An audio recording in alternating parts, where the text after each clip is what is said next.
சிலர் சொல்கிறாங்க, நான் மனைவியின் தேவையே நான் நினச்சி வாழ்ந்தேன்னா நான் என்ன ஆகுறதுன்றாங்க.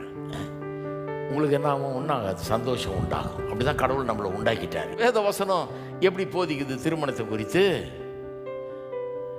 ஏன் சந்தோஷத்தை நான் மறந்துட்டு தூக்கி ஓரமாக வச்சுட்டு அடுத்தவரை சந்தோஷப்படுத்தணுன்ற வாழும்போது தான் எனக்கே சந்தோஷம் உண்டாகுது. ஏன்னா நான் கடவுளுடைய சாயலில் உண்டாக்கப்பட்டிருக்கிறேன். உங்களை உண்டாக்குன டிசைனை அப்படி கடவுள் அவருடைய சாயலில் உண்டாக்கிட்டாரு.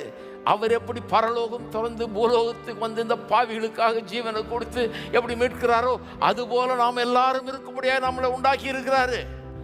அப்போ நான் என்னைக்கு மற்றவருடைய நலனை பெருசாக நினைச்சு அதுக்காக வாழ்றனோ அன்னைக்கு தான் எனக்கே சந்தோஷம் உண்டாகும். அதைத்தான் இயேசு இப்படி சொன்னார், தன்னுடைய ஜீவனை ரட்சித்துக் கொள்ள விரும்புகிறவன் அதை இழந்து போவான், அதை இழந்து போகிறவன் அதை கண்டடைவான். என்னை பற்றி பரவாயில்ல, நான் மற்றவர்களுக்காக